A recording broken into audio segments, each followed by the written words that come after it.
1 November, year of our Lord 2019. It's All Saints Day. I want to make sure everybody's gone to church. In case we didn't get that because we might have missed our opening mark, let's do that again. War room impeachment. See, you're in a war room. It's a little rough. It's a little shaggy, right? It's a point. It's a little rough. It's a little shaggy. We'll talk to our producer afterwards. War room impeachment. 1 November, year of our Lord 2019. It's All Saints Day, episode 13. And to think about this, we're, less than 2 weeks into the show, and they've already brought formal impeachment charges.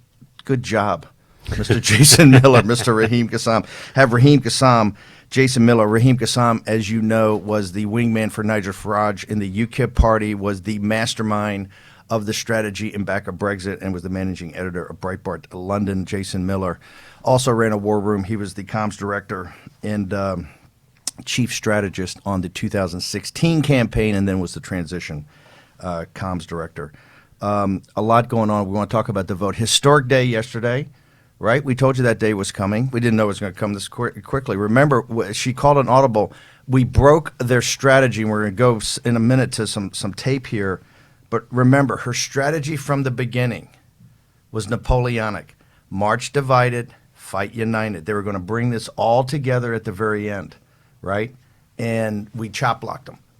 The Matt Gaetz, I think, broke the fever. We had Matt Gaetz on the show, Thursday a week ago. Matt Gaetz's event down at the Star Chamber showed everybody exactly what was going on. Mark Meadows giving all that information about he couldn't get to the transcripts. He could only read the transcripts in the skiff. The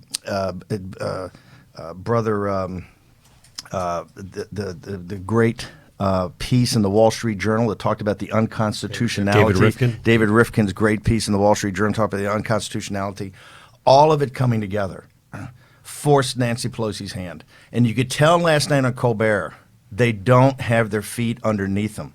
They don't have their feet underneath them, particularly today with this blowout jobs number. We'll get to in a second. But let's go to the tape. By the way, Nancy Pelosi was at the Regency Hotel last night, right?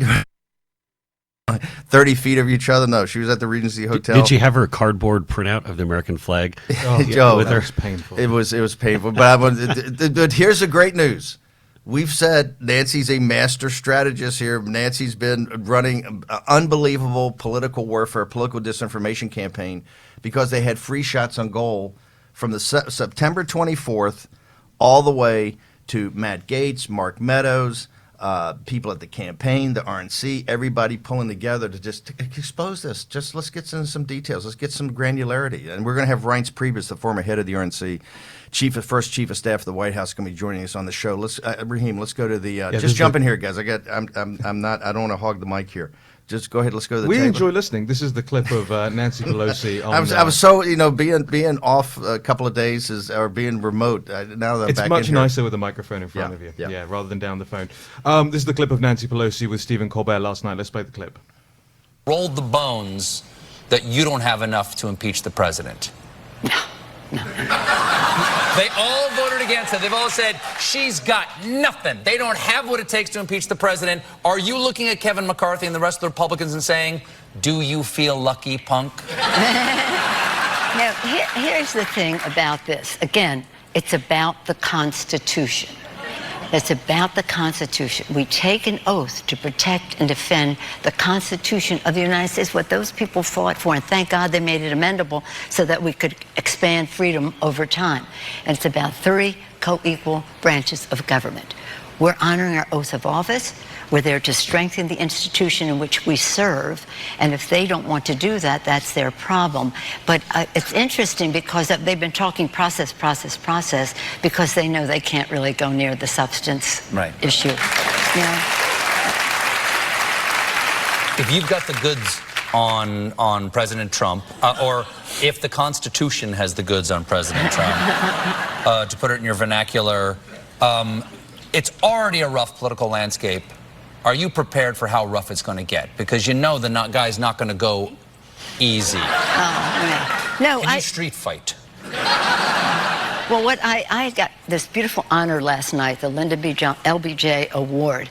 And when I was accepting it, I told them 2 stories. And one of them is, I'll be quick, one of them was, because they said, what advice would you give people who want to run for office? And I told them they have to have their vision and their knowledge and their strategic thinking and their connection to the aspirations of their constituents. But I said, this is not for the faint of heart.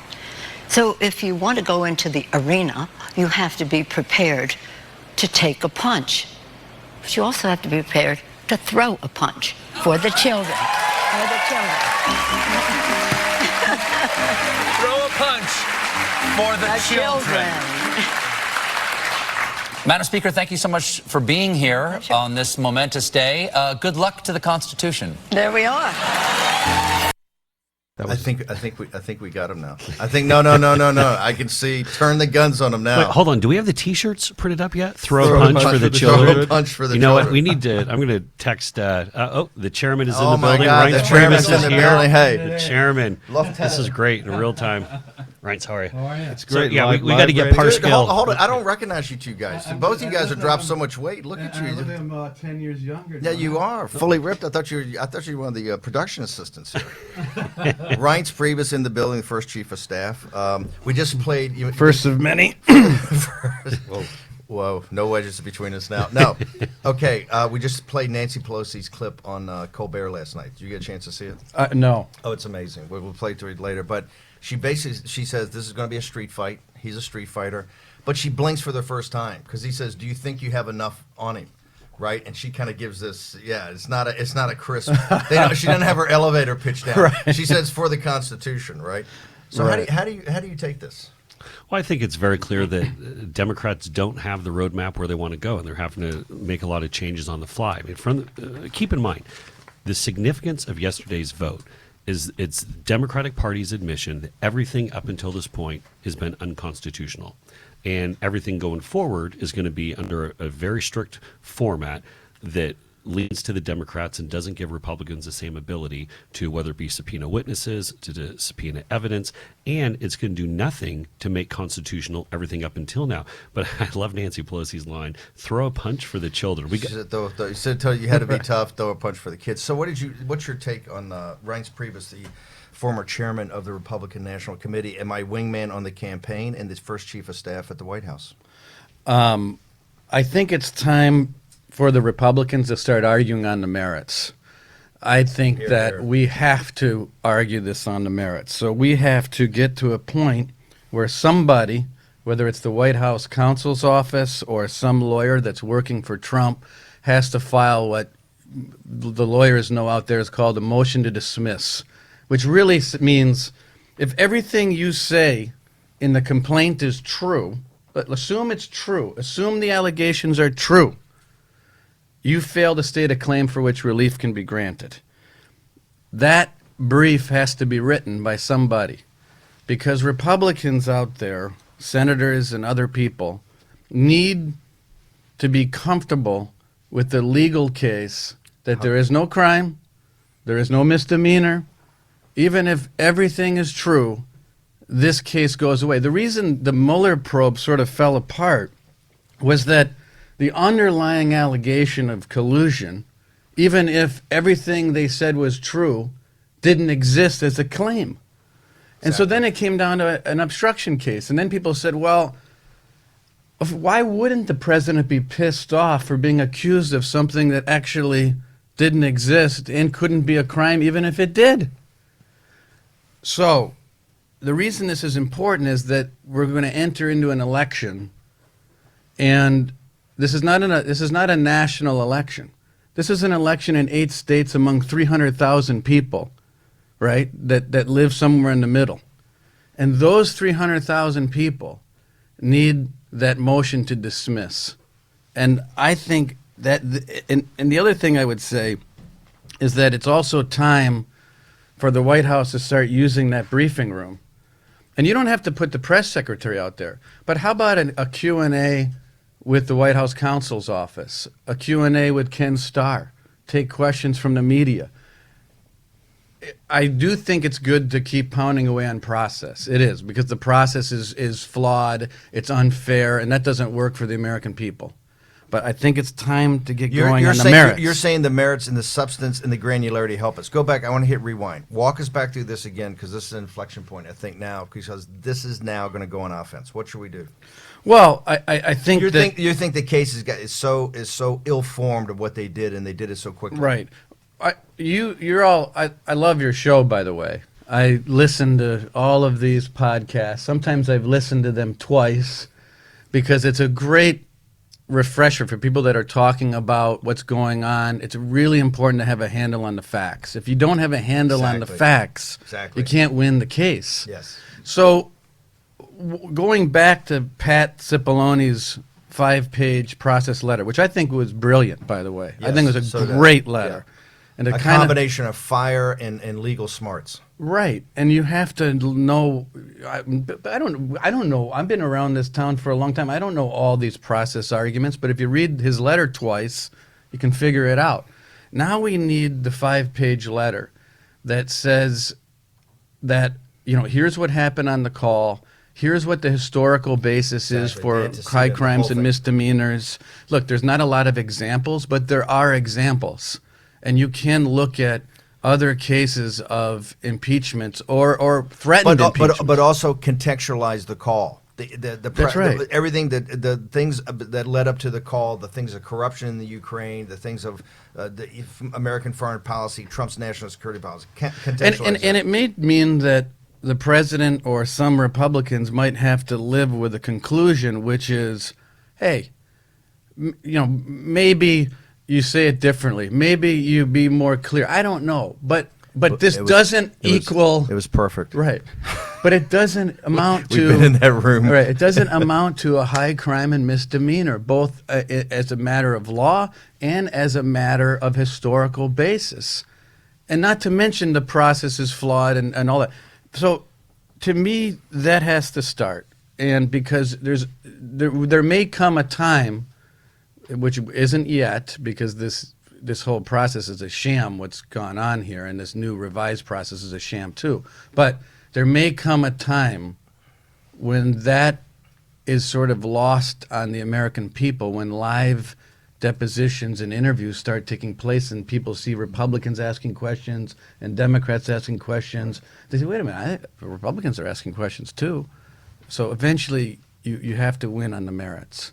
Why do you say on this what they passed yesterday that this is a sham process? Well, because the Republicans can't subpoena the Republic. It's all. have to have permission. Yeah, you're right. You have to have permission. Which means Right. it won't happen. Right. Right. But the other document that needs to be put out there, maybe it's out there, but it needs to get out there. Maybe you can, if it's out there, post it on your warroom.org site, which is very helpful, is the side-by-side, which is, if you want to win on process, you want to show the side-by-side between what the process was and what powers the minority had in the Yes. Clinton impeachment Yes. and what powers and authorities. It's a simple Excel spreadsheet.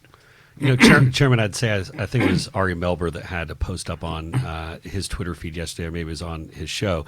And it was funny because he did a similar sort of checklist, and He's a smart guy. Right, he's a smart guy, but they're trying to say, as far as the subpoena powers for both witnesses and for documents, for evidence, that Republicans had that right. Well, they don't.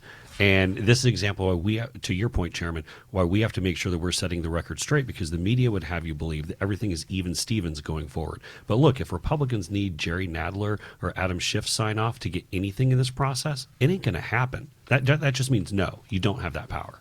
There was a single panel on CNN yesterday afternoon where most of the panelists did agree that the process wasn't as fair as it has been before. A single one in the middle of the day. You ought The to rest pull of them that. we should. And the people who were saying it deserve credit, but for the most part, as you say, Mr. Chairman, as you say, Jason, we're being made to believe. People are being made to believe that this is an equitable process with how it's always been done. Right. And, it's smart to keep playing. I'm not suggesting not to keep playing the process card, because a lot of this, when you have one controversy and one fight after the next, it all gets sort of lost in the Yes. wash, and people out there just have the general assumption that for whatever reason Donald Trump can't get a fair shake, and it's confusing. and it doesn't make sense. So you have to keep pressing process. But again, not to be beating a dead No, horse. no, here, no, no. This is important. But That's why I wanted you if on you here. can't win on the merits, which I think we can, I think we do. I don't think it's that difficult to win on the merits. Why do you think we win on the merits? Well, because I don't think that there's any.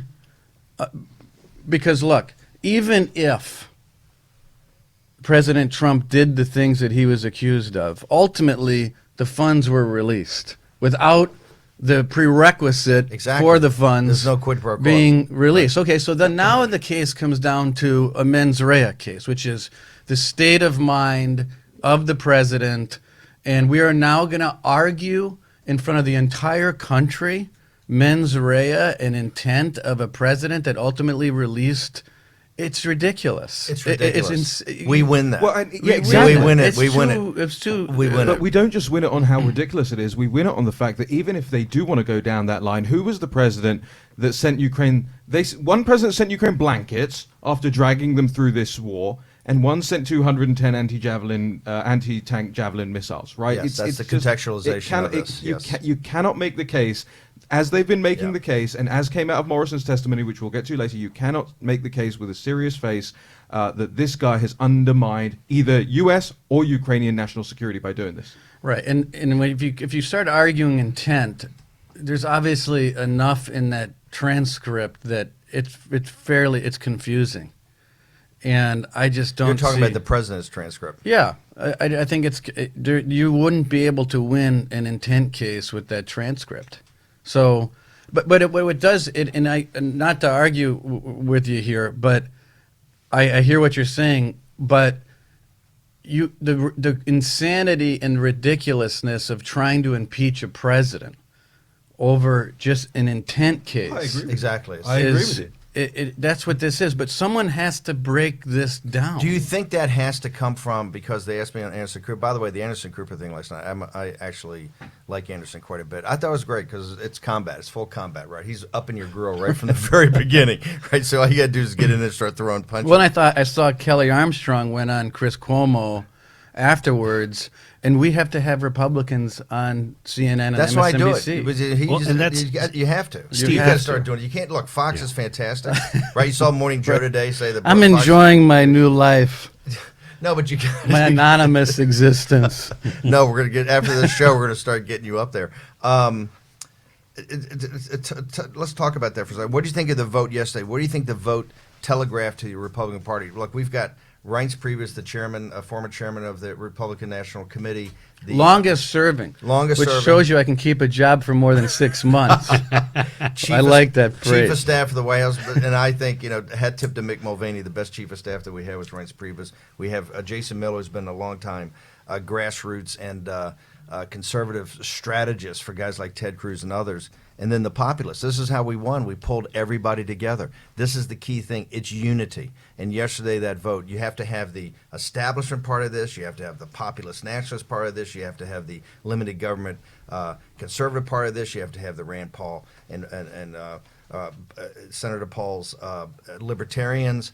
This is where you all got to pull together. This is how we won 16. This is how we did not win 18 because we were not organized. The left was much more organized. That's how it all started in Wisconsin too.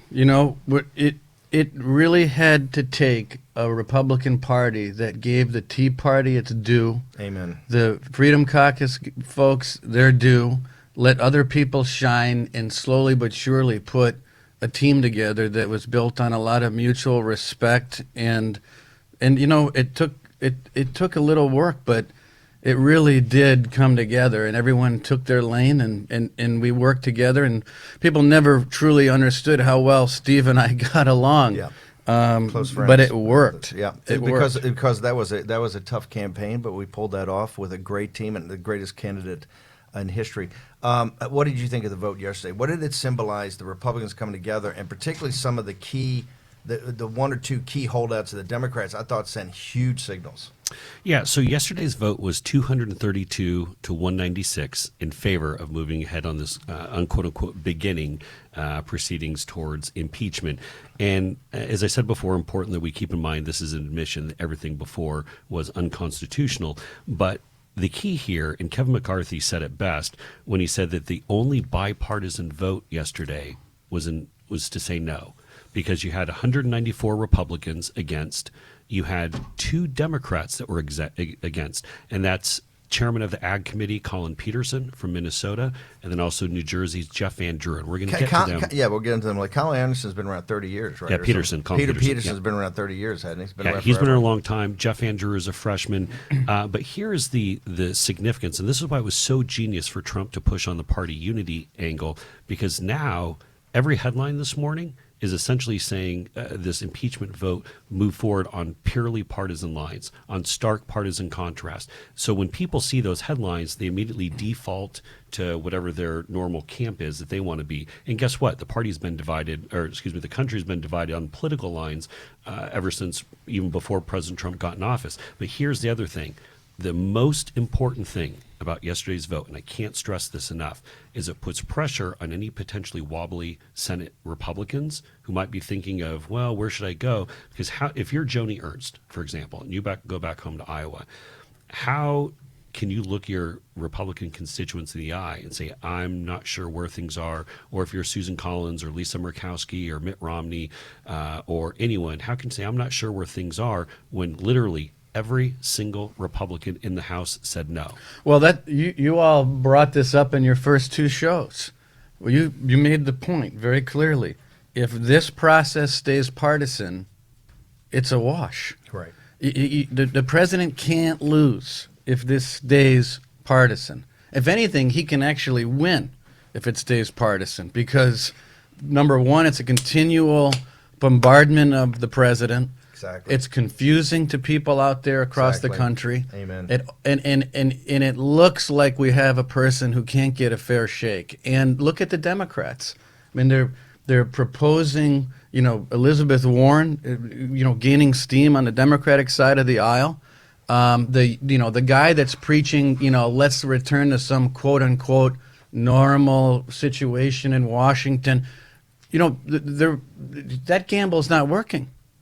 The Democratic base is not buying, let's return to normal. And if you ask Elizabeth Warren, what do you think people want to hear in the Democrat Party? She'll tell you they want to fight. And that's working. So what that tells you is, it's the opposite of what the mainstream media will tell you. People want more blood on the floor, Yes. not less. Yes. Okay, we're going to go. We got to pay some bills, so we're going to short commercial break on the John Fredericks Radio Network. You're listening to War Room Impeachment. Raheem Kassam, Jason Miller, Reince Priebus, Chairman Reince Priebus, and Stephen K. Bannon. We'll be back in a moment. War Room Impeachment. Here's your host, Stephen K. Bannon.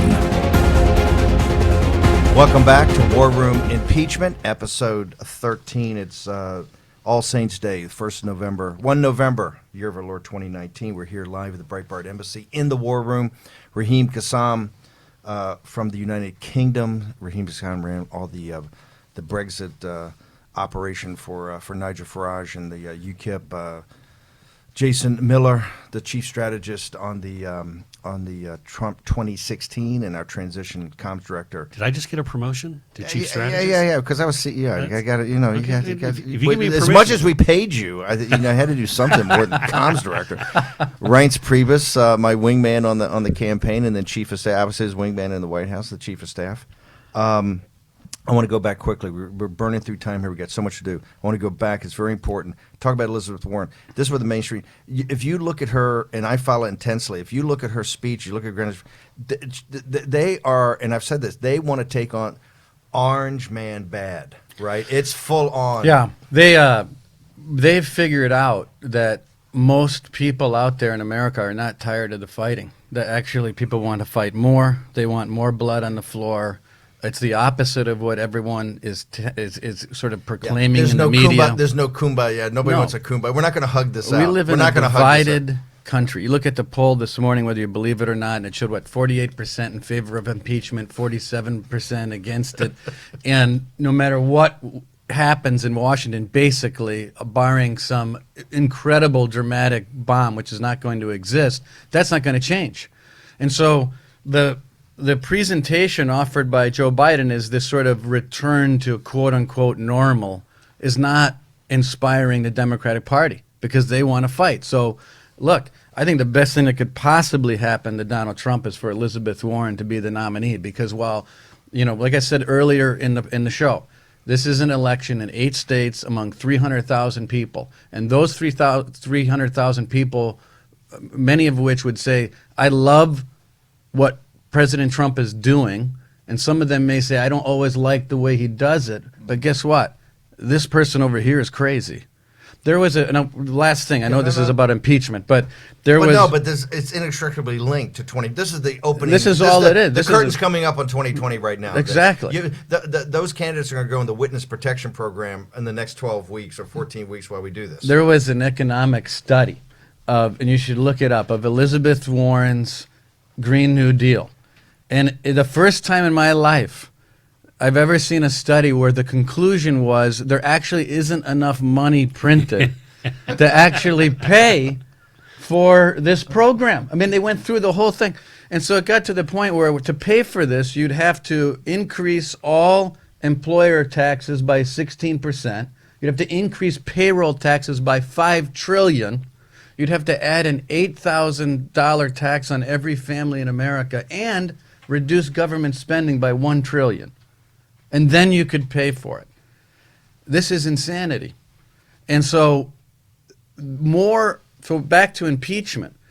The impeachment case comes down to the opinion, the jury, which is those 300,000 people, which goes back to what I said right in the beginning, which is why they deserve and must have a legal brief on the merits as to why this case should be dismissed. You would argue this case would be dismissed even before the vote that they take, because they're going to vote 2 articles of impeachment in right before Christmas. You agree? The Democrats, because they're all in politically. They can't unwind this. They're all in. Right, they're all in. But here's why it has to be done now. There's only 9 legislative days left between now and the end of the year. What does that mean?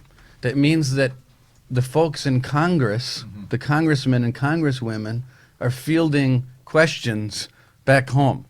And they're fielding and you need to make sure that those folks they understand inside and out, not just the process fouls, but the legal reasons as to why this is a weak or better yet, a case that should be dismissed on the merits outright, as assuming all of the facts are true against the president. The one of that is to show the opportunity cost, to show that USMCA is not getting done, to show that prescription drugs is not getting done, the focus on Hong Kong is not getting done. All these things with the world on fire in Beirut, in Chile, in Hong Kong, and a world on fire, we are now focused on a phone call about Ukraine. That's a right. sideshow to a sideshow. But let's talk about on this opportunity cost, because you and I have differed on this. I've always taken the hardline view. I've always liked government shutdowns. I think government shutdowns work for us. We've got this whole process of budget. I want Jason to jump in here with Reince. Where do we stand with this? And are there traps laid? Is Pelosi laying traps for the president about the continuing resolution on the budget? First of all, no one right now that I know of in Washington, D.C. is spending a lot of time talking about the upcoming continuing resolution to keep the government open. Right. We're going to run out of money, on the 21st of November? Yep. And then at some point, though, I'm sure that Pelosi will do a 2-week or 1-week CR to get through Thanksgiving, and then we'll be at about the first week of December.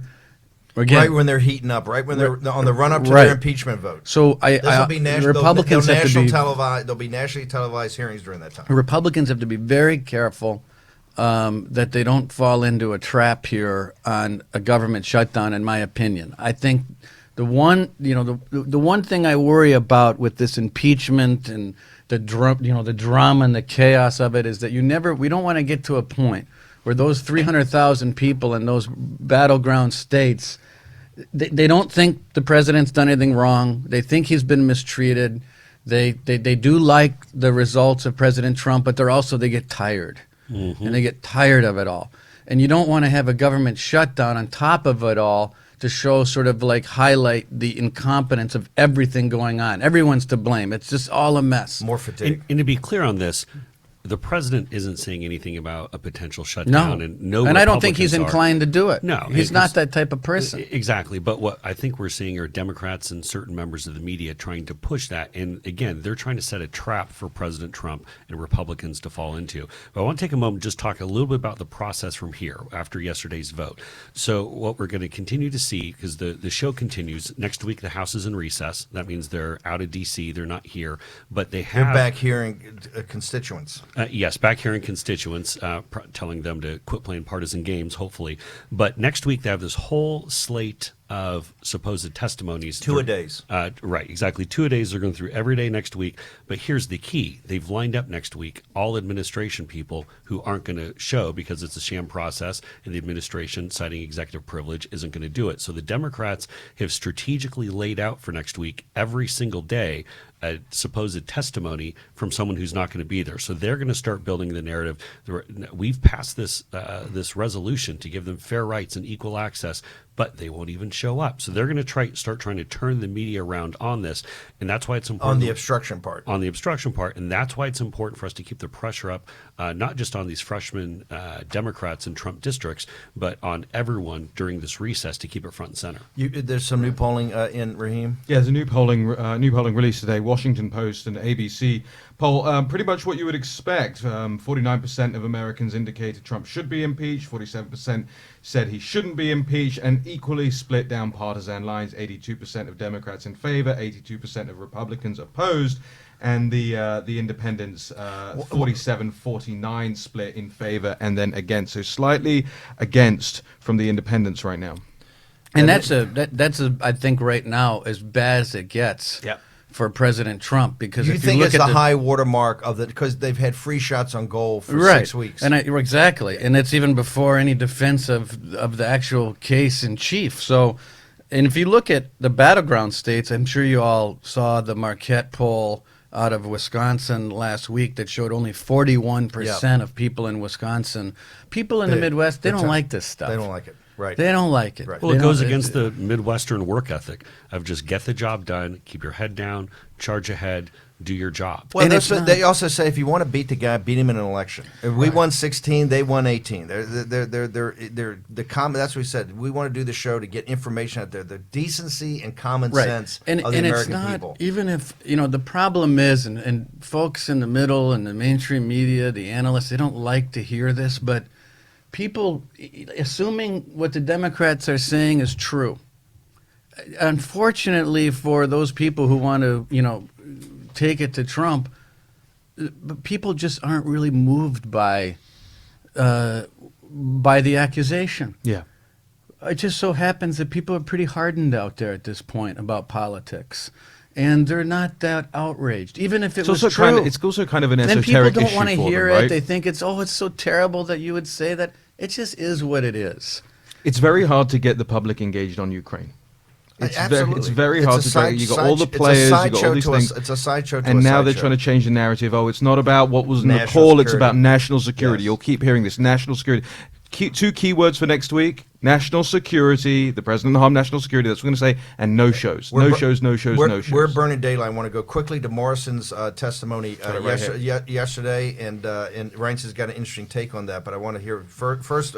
You go, Raheem, and summarize why it was so important. Look, a lot of people looking at Morrison's testimony and saying, well, this man went up there and he said, look, I did see a quid pro quo. I understood it to be a quid pro quo, but he also said quite clearly he did not see anything that was illegal in the transcript of the call with President Remember, Trump and he's the President one in Zelensky. Taylor's opening statement said, hey, the call could have been a little better. No, this is- right? It wasn't perfect. Could have been a little better. And he said the transcript was accurate. Yes. Which is the other key. That's right, which Vindman had called into question the day before. And interestingly, Vindman's brother, Yevgeny Vindman, may well be testifying next week or called to testify next week as well. So that's an interesting development I think we've got to look out for. But the interesting part for me in Morrison's testimony comes back to what we've been saying about policy disputes and policy disputes. Who makes the calls on these things? He says the administration's policy was that the best way for the United States to show its support for Zelensky's reform efforts. But that doesn't make sense because the administration's policy, again, is supposed to be set by the President of the United States and the Secretary of State, not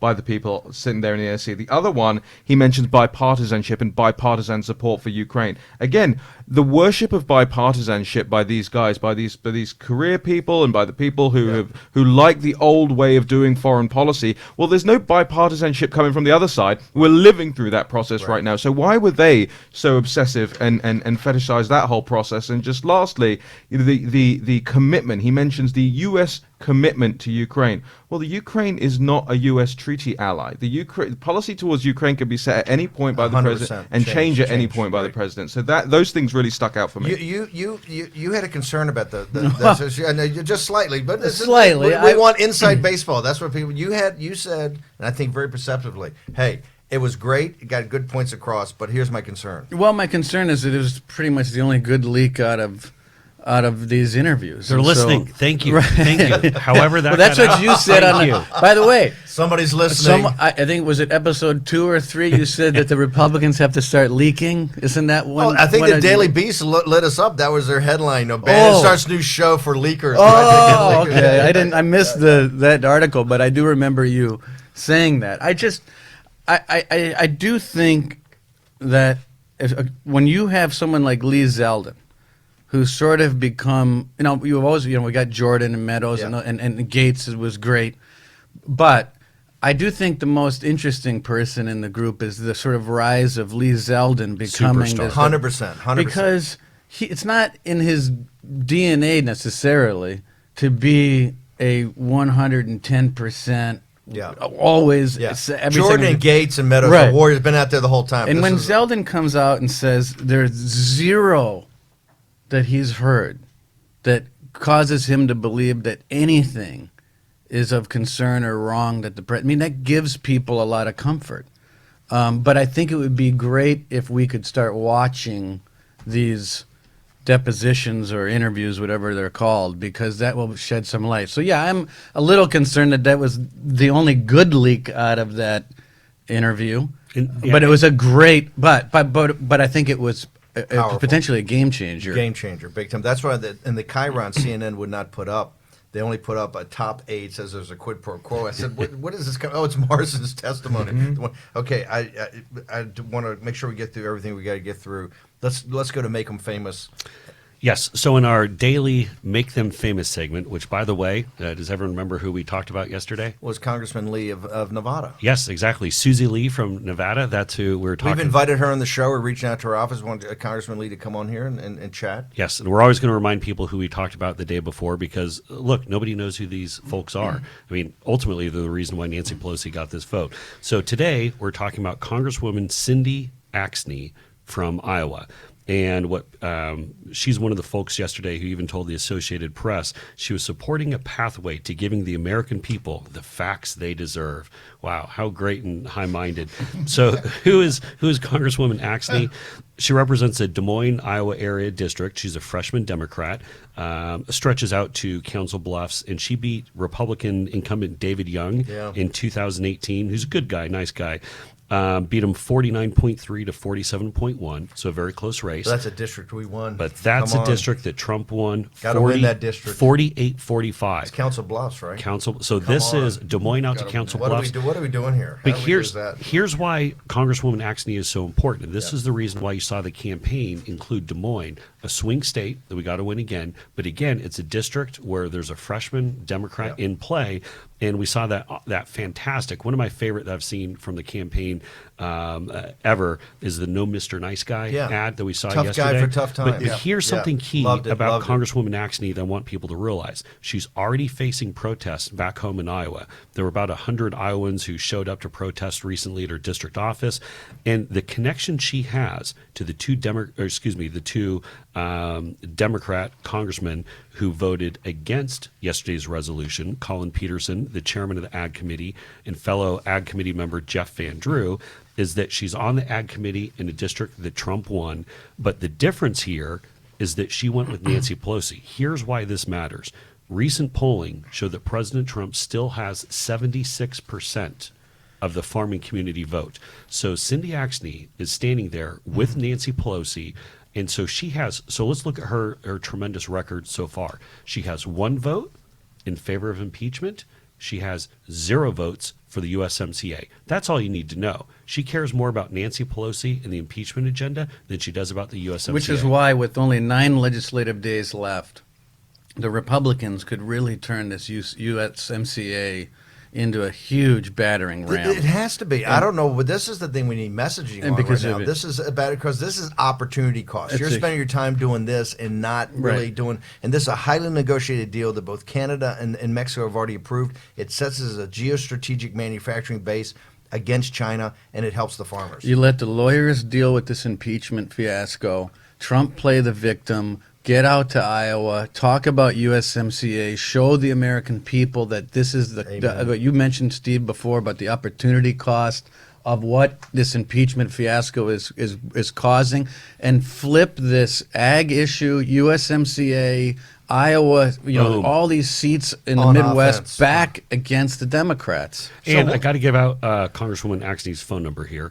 So her D.C. office number, where everyone should be calling and asking why she has 1 vote in favor of impeachment and 0 votes in favor of USMCA, why she's siding with Nancy Pelosi and not with the farming community or the hardworking people of Iowa. It's 202, don't worry, I'll read this twice, 202-225-5476. And again, Congresswoman Cindy Axne from Iowa, 202-225-5476. Tell him Jason Miller sent you. So Jason Miller, but here's the thing: this is not a partisan show. We're inviting Congressman Axne on the show. We're going to reach out to her office specifically today because she wants to support a pathway to giving, quote, the American people the facts they deserve. We wanted to come You're on. inviting. We're inviting her. You started with me, the Republican establishment, and now you're slowly opening the door. Exactly. Get Congressman Lee, Congressman Axne.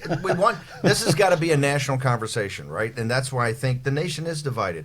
I also don't think it's bad that we're divided. This is what the United States has had. This is how things get worked through, right, in democracy. We won in 16 with a great come from behind victory. They won in 18, quite large. The House of Representatives, they took the Tea Party playbook, which is go knocking on doors in places like Iowa, voter registration, voter engagement, voter turnout. I think we've learned some lessons about this is a mobilization election in 2020, so it's not going to be an issue. What else have we not gotten through in this show? We got a couple minutes left. Anything? Jobs numbers? Yeah, jobs numbers. Let's talk about this, right? These numbers are absolutely blowout. Yeah, numbers. they're stunning. Stunning. It shows across the board. It shows. It's a huge. It's a huge opportunity for the president and the Republicans to show the country that in spite of this sideshow over here, we're still leading. The policies are working. This is the key. That this impeachment, which is going to engulf the media, it's going to engulf Washington. It's all inside the Beltway is going to talk about. It's going to suck all the action out of the air. Your point is show the American people this is Which a is why sideshow. if the president would just play the victim here and say, look, I'm putting policies in place that have record unemployment numbers. Black unemployment is again at a historic low. Hispanic unemployment's at a historic low. Wages are starting to increase. I'm doing these things in spite of this fiasco over here. Play that out in the Midwest, and it will work. And the great thing about these numbers, first of all, it blew out what all the economists were saying we were going to see for the month. But the other thing, too, is this happened despite everything going on with the GM auto strike, which is great because that showed a 40,000 drop during the month just because of the strike. So if they were able to accomplish this, look, what a lot of folks who are listening don't realize is the rest of the planet is in a global recession. That's where they're heading. Right. You look at, Germany's in a full-blown recession. China's showing the lowest economic growth in 3 decades as far as their what they're seeing. Here in the U.S., we're the one place in the world where it's continuing to chug along. He's beating up the Fed every day, but one of the reasons is that the dollar's so strong is people get to vote in the global currency markets every day on what they think about economies. That's why everybody wants in. Everybody wants in. Weak dollar. I know, weak dollar. That's right. Everybody. He's from real estate. Everybody wants in the United States. That's where the economy is so strong. The one thing, the hidden thing in these numbers is the revisions. They went back and revised the previous months. Right. Normally those are down revisions. This is up. You're now seeing wage growth. The broad prosperity of this is absolutely the Trump program. This is what he argued from the very beginning, right? And now you're seeing this start to get some traction. The president should be at 65%. I mean, he really should be Right. very. You mean approval? Yeah. And these sideshows are it's obviously sucking up so much oxygen that it's obviously more of a challenge than it should be.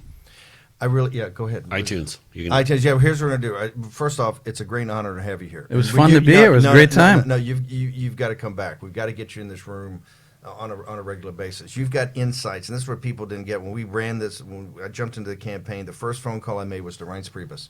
Right, we'd only met each other a couple of times to get up there. Get Katie Walsh, Sean Spicer. We needed the whole team. And so, Raheem, go. What are we? We're on iTunes now. Where are we? Got to get us on iTunes. We are the only non-left podcast about impeachment on iTunes. So if you want to support our work, go there, subscribe, share it with your friends. www.warroom.org. Steve? Okay, we're going to be 7 days a week. We're here tomorrow morning. It'll be Raheem and myself anchoring. I think we're going to give Jason time to go coach baseball. So we're here tomorrow morning. We're going to have a surprise guest we're going to announce overnight, Stephen K. Bannon. This is War Room Impeachment, warroom.org.